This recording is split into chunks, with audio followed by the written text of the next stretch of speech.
அனைவருக்கும் வணக்கம். Welcome back to my channel Mrs மெசிபான். இன்றைக்கி வீடியோ என்னென்னா ஒரு ரீபாட்டிங் வீடியோ. ரீபாட்டிங் எல்லாருக்குமே ஈஸி, அது ஒன்றும் பிரச்சனை இல்லை. பட் இப்போ பார்த்திங்கன்னா சைஸ் வாரியாக நமக்கு பிளான்ஸ் கிடைக்கும் இல்லையா, அதை எப்படி ரீபாட் பண்ணுவீங்க? இப்போது சப்போஸ் ஒரு டீசெண்டாக ஒரு பாட் வளர்ந்துருச்சு, பிளான்ட் வளர்ந்துருச்சு அப்படின்னா அந்த பிளான்ட்டை ஒரே பாட்டாக நீங்கள் வச்சு முடிச்சிட்டிங்கன்னாக்கா அது பாட்டுக்கு அதுலேயே வளர்ந்துக்கிட்டே இருக்கும். ஸோ அந்த மாதிரி தான் நான் என்ன பண்ணியிருக்கேன், இந்த பாட் நானே செஞ்சது. அதாவது டாலர் ட்ரீயில் ஒரு பேஸ்கெட்டை வாங்கி பெயிண்ட் அடித்து நானே வச்சுருக்கேன். அதில் தான் இப்போ நான் என்னோடய மேரிகோல்டை ரீபாட் பண்ண போகிறேன். நான் ஒரு odd variety of collections of plants வச்சுருப்பேன். லாவெண்டர் வச்சுருப்பேன், ரோஸ்மெரி வச்சுருப்பேன். காரணம் என்னென்னா, என் வீட்டுக்கு பின்னாடி ஒரு பேண்டிட் கேட் இருக்குது. ஆமாம், ஒரு திருட்டு பூனை இருக்குது. என்ன பண்ணுதுன்னா, பின்னாடி தூங்குது. சில சமயம் அங்கே செடி நான் கருவேப்பிலை வச்சுருந்தேன், இல்லைன்னா வேறு எதுனா ஒரு செடி வச்சுருக்கேன்னா அது வைத்த வலிக்கு என் செடியை கடிச்சு திங்கணும், அந்த மாதிரி இருக்குது. ஸோ என்ன பண்ணேன், மேரிகோல்டு, மின்ட்டு அந்த மாதிரி ரொம்ப வாசனையாக அதுக்கு ஹச்சுன்னு தும்புற மாதிரி பிளான்ட்டெல்லாம் வாங்கி வச்சுருக்கேன். ஸோ இதில் என்ன பண்ணியிருக்கேன்னா, ஆல்ரெடி இதில் பாட்டில் பிளான்ட் வச்சுருந்தேன். அந்த பிளான்ட் எடுத்து நான் வேறு பாட்டில் மாற்றிட்டு இப்போ இருக்கிற மேரிகோல்டு, அதாவது கடையிலேருந்து வாங்கிட்டு வந்திருப்பேன் இல்லையா, அந்த பாட்டை எடுத்து நான் இதில் வச்சிடுறேன். ஸோ இதில் இங்கே பார்த்திங்கன்னா எவ்வளோ ரூட்ஸ் அப்படியே அவுட்க்ரோ ஆகி வளர்ந்துருக்கு. அதுக்கு மேலே அவுட்க்ரோ ஆகிடுச்சுனாக்கா என்ன ஆகும்னா, பூக்காது, வளராது, அது ஸ்டாப் ஆகிடும். அதை நம்ம ஐயோ வளர மாட்டேங்குதே அப்படின்னு யோசிச்சிங்கன்னா அது வேறு ஒரு ரீசனும் கிடையாது. இந்த மாதிரி ரீபாட் பண்ணி வைங்க. கொஞ்சம் பெரிய பாட்டில் மாற்றி வச்சிங்கன்னாக்கா அது ஆட்டோமேட்டிக்காக ரூட்ஸ் இன்னும் விட ஆரம்பித்து வளர ஆரம்பிச்சிடும். ஸோ நான் கடையிலேருந்து நான் ஒரு பெரிய ஒரு 3 கிலோ 4 கிலோ அளவுக்கு ஒரு மண் வாங்கிட்டு நான் இப்போது பாட் பண்ணி வச்சுட்டேன். இப்போ அது அருமையாக பூத்துகிட்டே இருக்குது. எப்போல்லாம் பூக்குதோ ஒரு பஞ்சாக ஒரு 10 ஃப்ளார்ஸ் பூக்கிறப்ப நான் பறித்து சாமிக்கு வச்சுருவேன். ஸோ ரீபாட் பண்ணதுக்கப்புறம் மண் போட்டதுக்கப்புறம் மேலே வாட்டர் ட்ரிசில் பண்ணிவிடுங்க. ரொம்ப பிடிச்சி அமுக்க வேணாம். நீங்கள் ஒன்ஸ் வாட்டர் போர் பண்ண அது பாட்டுக்கு மண் செட்டில் ஆகிடும். இப்போ நான் என்ன மண் வாங்கினேன் அப்படின்றத காமிக்கிறேன். இது பார்த்திங்கன்னா ஃப்ளார்ஸ், வெஜிடபிள்ஸ் அண்ட் ஹர்ப்ஸ் அப்படின்ட்டு எல்லாத்துக்கும் போடலாம். 9 months வரைக்கும் ஃபர்டிலைசர் ஃபீட் ஆகும் அப்படின்னு போட்டிருந்துச்சு. ஸ்டார் க்ரீன் அப்படின்ட்டு. இது ஒரு பல்காக எதில் வாங்கினேன், லோவ்ஸ் அப்படின்ற ஒரு கடையில் போய் வாங்கிட்டு வந்தேன். நான் $5 தான் போட்டிருந்துச்சி. ஒரு பெரிய பேக்கெட், இவ்வளோ பெரிய பேக்கெட் $5. இந்த மாதிரி மண்ணெல்லாம் வாங்குறீங்கன்னா பல்காக போய் பல்க் கடையில் போய் வாங்கிடுறது தான் பெட்டர். ஸோ இதை தான் யூஸ் பண்ணி ஃபஸ்ட்டு நான் மேரிகோல்டு வச்சுட்டேன். அடுத்து பார்த்திங்கன்னா இந்த மாதிரி நீங்கள் மேரிகோல்டு இப்போ அந்த குட்டி குட்டி கடையிலேருந்து வாங்கிட்டு வரப்போ பாட்டெல்லாம் இருக்கும் இல்லையா, அந்த பாட்டை தூக்கி போட்டுறாதீங்க, அப்படியே வச்சுருங்க.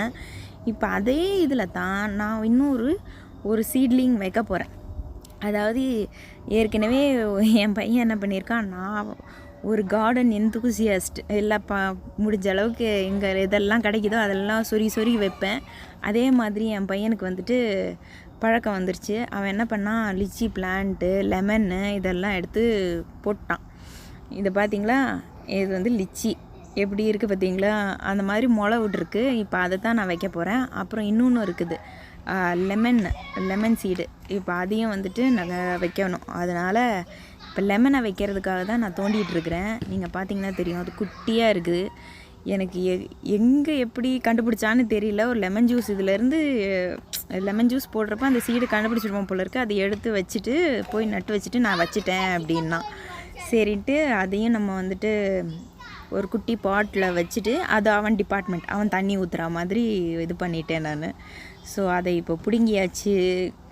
பார்த்திங்களா எத்தனோண்டாக இருக்குன்ட்டு அதை தூக்கி இப்போ இந்த இதில் நான் லைட்டாக ஒரு சின்ன ஒரு விரல் அளவுக்கு டிப் பண்ணிவிட்டு அதை வச்சு சொருகிட்டு நான் இப்போ வாட்டர் ஊற்றிடுவேன். அவ்வளோதான்.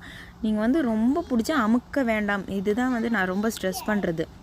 மேலே இருக்க மண்ணை ரொம்ப பிடிச்சி அமுக்காதீங்க. ஏன்னா ரூட்டிங் ஆகிறதுக்கு அது ஸ்பேஸ் வேணும். நீ ஸ்பேஸ் கொடுக்கல அப்படின்னாக்கா ரூட் ஆகாது. அது ரொம்ப என்ன சொல்கிறது, இருக்குன மாதிரி ஒரே இடத்துல ஸ்டாக் ஆன மாதிரி இருக்கும். இது நான் ஃபீல் பண்ணது. இன்னொன்று பார்த்திங்கன்னா, நான் எந்த பால் கேனையும் தூக்கியே போட மாட்டேன். அதை வாஷ் பண்ணி வச்சுக்குவேன். ஒன்று வாட்டரிங் கேனாட்டம் மூடியை ஓட்டை போட்டு வச்சுக்குவேன். அப்படி இல்லை அப்படின்னா இந்த மாதிரி ரீபாட் பண்ணுறதுக்கான பாட்டாக யூஸ் பண்ணிக்குவேன். ஸோ அந்த மில்க் கேனில் இருக்க மேலே இருக்க ஐட்டத்தை நான் வந்துட்டு கட் பண்ணிவிட்டு கீழே வந்துட்டு நீங்கள் ட்ரெயின் பண்ணுற அளவுக்கு, அதாவது நம்ம எக்ஸஸ் வாட்டர் ஊற்றுறோம் இல்லையா பிளான்ட்டுக்கு, அது வந்து எக்ஸஸ் வாட்டர் வந்து ட்ரெயின் ஆகிற அளவுக்கு ஹோல்ஸ் போட்டுட்டு அதில் மண் போட்டு நீங்கள் பிளான்ட்டை ரீபாட் பண்ணிக்கலாம். இப்போ நான் வச்சுருந்த பீன்ஸ் பிளான்ட் இருக்குது இல்லையா, ஒரு 4 பீன்ஸ் பிளான்ட் வச்சுருந்தேன். அதை தான் இதிலலாம் ரீபாட் பண்ணி வச்சுருக்கேன். இந்த மாதிரி ஒரு 4 பிளான்ட் இருக்குது. இப்போ இதில் பண்ணுறது நான் வந்துட்டு அந்த பீன்ஸ் பிளான்ட்டை தான் பண்ணுறேன் ஆக்சுவலாக. ஸோ அது வந்து என்ன சொல்கிறது, ஜீரோ வேஸ்ட்டு. நீங்கள் வெளியே போய் கடையில் வாங்கி இப்படி பாட் வைக்கலாம் வெளியே அழகாக இருக்கணும் அப்படின்ட்டு நீங்கள் வந்துட்டு அழகழகாக பண்ணலாம். இல்லை இந்த மாதிரி ஓகே நமக்கு பெருசாக வேண்டாம் அப்படின்னா கூட இந்த மாதிரி நீங்கள் பால் கேனு தயிர் கேனு இது இருந்தாலும் அதில் வந்துட்டு ரீபாட் பண்ணி வைக்கலாம். இப்போ நான் அந்த பீன்ஸ் பிளான்ட்டை தான் ரீபாட் பண்ணி வச்சுருக்கேன். ஸோ இந்த பிளான்ட்டு இதிலேருந்து நாங்கள் ஒரு செட்டு ஹார்வெஸ்ட் பண்ணி ஃப்ரைட் ரைஸ் பண்ணி சாப்பிட்டோம், முடிச்சிட்டோம். செடியை சாப்பிடல, பீன்ஸை தான் சாப்பிட்டோம். கவலைப்படாதீங்க. ஸோ மேலே ஊற்றிட்டு நான் மண்ணை ஊற்றிட்டேன். ஸோ ரீபாட்டிங்கன்றது ரொம்ப ஈஸி. ஸோ நீங்கள் உங்கள் பிளான்ட்டுக்கு தகுந்த மாதிரி நீங்கள் இது பண்ணணும். இப்போ பார்த்தீங்கன்னா இந்த லிச்சி காமிச்சேன் இல்லையா, அதை வந்துட்டு நான் இப்போ சோ பண்ண போகிறேன். இது பார்த்தீங்கன்னா இந்த லிச்சியை வந்து நீங்கள் சைட் வேஸ் தான் பண்ணணும். அந்த முளை விடுது பார்த்தீங்களா, அப்ரூட் ஆகிற பக்கமாக வந்துட்டு மேலே அந்த சீடை வந்து படுக்கிற மாதிரி வச்சுட்டு நீங்கள் வந்து மேலே லைட்டாக மண் போட்டு நீங்கள் இது பண்ணிங்கன்னா முளை வந்துடும். அது ஆக்சுவலாக வந்துட்டு நீங்கள் என்ன சொல்கிறது, மேலே அந்த முளை வந்துட்டு கஷ்டப்படாமல் மேலே வந்துட்டு மண்ணோட புடச்சிட்டு வெளியே வரணும். ஸோ எப்பயுமே மேலே சீட்லிங்க்கு போடுற மண் வந்துட்டு ரொம்ப பிடிச்சி ப்ரெஷர் பண்ணாதீங்க. ஏன்னாக்கா அந்த முளை வந்துட்டு ரொம்ப ஈஸியாக வெளியே வரணும். ரொம்ப கஷ்டப்படக்கூடாது. கஷ்டப்பட்டுச்சுனாக்கா உங்களுக்கு ஒரு 10 நாளில் முளை வருதுனாக்கா அது வந்துட்டு 15 days 20 days அப்படி ஆகிடும். ஸோ இப்போ பார்த்தீங்கன்னா நான் இருக்கிற தயிர் சட்டியில் பின்னாடி ஓட்டையை போட்டு நான் வந்துட்டு இப்போ லாவெண்டரை தான் நான் வந்துட்டு ரீபாட் பண்ண போகிறேன்.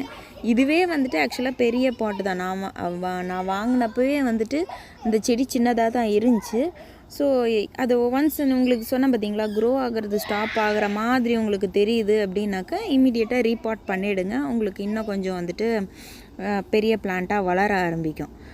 இதெல்லாம் இந்த லாவெண்டரு, இந்த மாதிரி மின்ட்டு இதெல்லாம் வச்சுருக்கேன்னா எங்கள் வீட்டு பின்னாடி இருக்க அந்த பேண்டிட் கேட்னால தான். அந்த வாசனைக்கு ஆக்சுவலாக என்ன சொல்லுவாங்கன்னா, இந்த மேரிகோல்டு, ரோஸ்மெரி, அப்புறமா வந்து இந்த மின்ட், இந்த மாதிரி பெப்பர்மெண்ட் ஃபேமிலியில் இருக்கிற பிளான்ட்டுக்கெல்லாம் வந்துட்டு அந்த கேட் வந்து ரிப்பெல் ஆகும். அந்த வாசனை அதுக்கு பிடிக்காது. அதனால் அது வந்து பக்கத்தில் வராது அப்படின்னு நான் வந்து அதெல்லாம் வாங்கி வச்சேன். ஆனால் உண்மை தான், வர்றதில்ல. பட் ரொம்ப பழந்துன்னு கொட்டை போட்ட பூனைங்கெல்லாம் வந்து நம்மளை வந்துட்டு டார்ச்சர் பண்ணும். அந்த மாதிரி சமயத்தில் ஒரு சிம்பிள் டிப்பு சொல்கிறேன். மிளகாத்தூளை தூக்கி அந்த பவுண்ட்ரியில் போட்டுருங்க, அந்த பூனை வரவே வராது. பர்சனலாக நான் ஒரு கேட் லவருங்க. ஆனால் என் இப்போ செடியை சாப்பிட்றப்ப அது ரொம்ப டார்ச்சர் ஆகிட்டேன் நான், உண்மையாக சொல்லணும்னா. ஸோ ரீபாட் பண்ணதுக்கப்புறம் மேலே தண்ணி ஊற்றிட்டேன். ரொம்ப சிம்பிள். சைஸ் வாரியாக பாட்டை எடுத்து வச்சுக்குங்க. செடிக்கு ஏற்ற மாதிரி பாட்டில் மாற்றிட்டு மேலே மண் போட்டு தண்ணி ஊற்றிட வேண்டியது தான். அவ்வளோதான். அது எக்ஸஸ் வாட்டரை அது பாட்டுக்கு அந்த பாட் பின்னாடி போட்டிருக்க ஹோல்ஸில் ட்ரெயின் ஆகிடும். So it's very simple. பார்த்திங்களா, நான் வந்துட்டு இதெல்லாம் வச்சுருக்கேன். இது பேர் என்ன மறந்தே போச்சு. பேசில், கரெக்ட். நம்ம வந்துட்டு இங்கே இருக்க ஸ்வீட் பேசில் வச்சுருக்கேன், நான் துளசி வச்சுருக்கேன், எல்லாம் வச்சுருக்கேன். ஆனால் எல்லாத்தையும் வந்து கடிச்சு திங்குது. என்றைக்கு என்கிட்ட மாட்ட போகுதுன்னு தெரில. ஸோ இந்த செடி நம்ம குக் பண்ணுறதும் ஒரு இது, ப்ளஸ் வந்துட்டு அந்த வாசனைக்கு இதுவும் வராது. அந்த ஒரு ஆசைக்காக தான் நான் வச்சுருக்கேன். ஆக்சுவலாக ஒரு க்ரீன் ஹவுஸ் அப்படின்றதெல்லாம் என்னோடய கனவு. பார்ப்போம் எவ்வளோ தூரம் போகுதுன்ட்டு. ஸோ இந்த வீடியோ உங்களுக்கு பிடிச்சிருந்துச்சின்னா லைக் பண்ணுங்கள், ஷேர் பண்ணுங்கள், சப்ஸ்கிரைப் பண்ணுங்கள். மறக்காமல் அந்த பெல் பட்டனையும் தட்டி விடுங்க. உங்களுக்கு நான் எப்போல்லாம் வீடியோ போடணும் அப்போல்லாம் உங்களுக்கு நோட்டிஃபிகேஷன் வரும். Take care, bye bye.